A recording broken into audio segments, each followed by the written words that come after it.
And to make a long story short, I took some real risks with immigration because I'm not a Jew, and I had to be a Jew to be a citizen to go into the Army. And I beat the whole immigration system, you know, and the result was I went down and volunteered for the draft and was inducted into the Israeli Army on May 5th, 1975. Yeah. And you know, and I like machines, you know, big machines. And I had an interview with the tank commander, regiment commanders, and they said, "Yeah, we'll take you, good," you know. And I could just see myself being a tank commander. Yeah, you know, big, and the tanks, you know, they're a big machine and they got a big gun, you know. So it's everything a kid could ever want. And anyway, so but I was going somewhere, I can't remember where, from that interview, and I seen a paratroop sergeant start walking diagonally to intercept me, and I started to get a bad feeling. And this paratroop sergeant, he says, "Are you David Barr?" I says, "I am." He said, "We'd like the parachute regiment would like to have a little talk with you." I said, "Oh, I don't want to waste your time. These very good people. I've just been accepted to tanks. You see, I said, so I don't want to waste your time." She says, "We want to speak to you anyway. We take priority." Okay. He says, "Well, I don't." I says, "Come with me." Okay. So I followed this guy over there, and my heart was just dropping. It went from a high, it was starting to, the red lights the warning lights were flashing, not good day. And anyway, I got in there, and I tried to bullshit them on everything. And they handed me an M16, and I put it together, and I was, and I all my answers, I just tried to screw them up. And in the end, they said, you know, we've never had anybody who was in the Marine Corps, and we've taken some of our curricula over the years from the Marines, you know, and in the Parachute Brigade. She says, our basic training is 14 months. You know, I know this, and I don't want anything to do with it. Plus, they run everywhere, run, and I don't like that. Anyway, but they says, well, I says, I've been accepted by these good people in tanks, you know, and I says, I really don't want to waste our time. They says, we don't care. We take priority on them. You're now going into 890 Battalion of the Israeli Parachute Brigade, and you don't have a choice. You are going. And I thought my whole world was just collapsing, you know. And anyway, and so he says, go over and draw the uniform, and get red boots and everything you need. And he said, we're shipping out tonight to West Bank, and to a base in the West Bank called Sanur, which was a shithole if I've ever seen it. It was a hell, you know. It was on the side of it was a former Jordanian army. Side of a hill. They had what they call the trig. It's a run up a asphalt ramp, 700 meters, right to the top. And we were forever, so many minutes, top, bottom, not fast enough, bottom, top, bottom. And it went on like that for a couple of months where we were there before we finally deployed to the field. And you know, and you sleep in the two-man tents with no ground. You put a ground sheet out. And that was home. And I mean, the training was 14 months of grueling, really, really hard training. The selection course was 2 weeks. And all it was, 24 hours a day, was harassment. Constant harassment until there were 3 stars in the sky.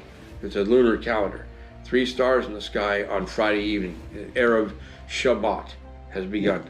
And they laid off us, you know, until there were 3 stars in the sky again Saturday evening, and they started again. And you know, and it was, I've never been so fatigued in my life, you know, because they never let you, they let you just get to sleep, and they pull you out of it and just hammer you. And anyway, I was one of a, you know, I think for my company Dalit was about 80, something like that, 80 people, may have been less. Yeah. And of which only about 20 of us made it to the end of the 14 months.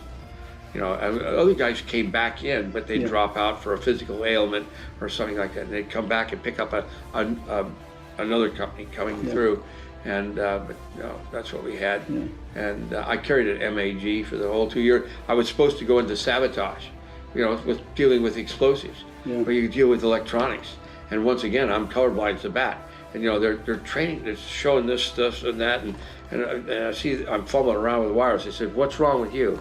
I said, "Ivers faim." I said, "I can't see colors." They said, "No, why are you here?" I said, "I don't know." They said, "Well, you carried an MAG on the, you know, and on the your recruit training." I said, "I did." They said, "Well, carry it again." And I ended up carrying it for 2 years. Great weapon. The best LMG I have ever had. Yeah, it's certainly amongst the SADF guys, as you know. It's one of the favorites. Yeah, it is great. So was there a point, Dave, where you reached with a parachute regiment in Israel, where you said, "Okay, well, I'm actually happy that I was pushed out of tanks into this"? No. No. You know, because, oh my gosh, but you know, I did it. I graduated honor man for the Battalion 890, and you know, it's you know, and I the one thing I am glad about is that our platoon, Maklaka Had, our platoon was, we're still a very cohesive bunch. I get texts and stuff. Now, my Hebrew, I could read Hebrew on a Dick and Jane level at one time. I spoke it fairly well. You know, and I would never come up to an Hasidic rabbi and start a conversation. He wouldn't talk to me. I mean, they're a stuffy lot anyway.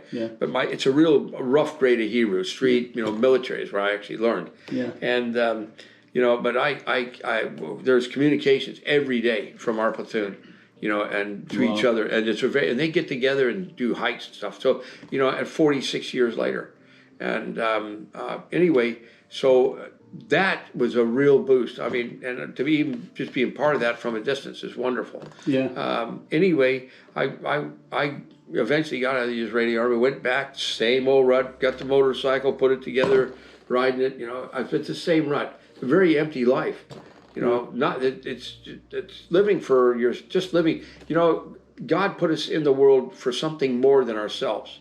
And there's nothing wrong with seeking a bit of comfort and enjoyment and things like that, and security for long term. Nothing wrong with that. But it should never be the end all of our life. We're not here for that. We're here for more than that. And so once again, I quit everything and put the motorcycle away again, and I headed back to Israel. And I worked in the fishing fleet on a trawler, and some really great stories. We don't have time. And you know, we'd shrimp off the coast of Alexandria in Egypt. You know, anyway, and then I later worked on an offshore pumping platform, and I'd go down to the engine room 12 hours a day, 7 days a week for 6 weeks at a time. Okay, and there was 3 big locomotive diesels down there that pumped oil up from the ground, filled up tanker ships. So it was 43, 44 degrees. It was pretty cool down there. You know, and I had 2 great times a day. I climbed the derrick, which was up 120 feet, would be 40 meters above approximately above the sea, the surface of the ocean, and I'd watch the sun rise over the Sinai and Asia, and set over Egypt and Africa. You know, and it was 2 very special moments a day. And the Camp David agreements were starting to come in. It's 1979. And starting to come into, you know, and I had enough money saved, so I said, that's it, I'm headed for Africa. I'd been reading about what was going on in Rhodesia, and I said, I'd like to be a part of that.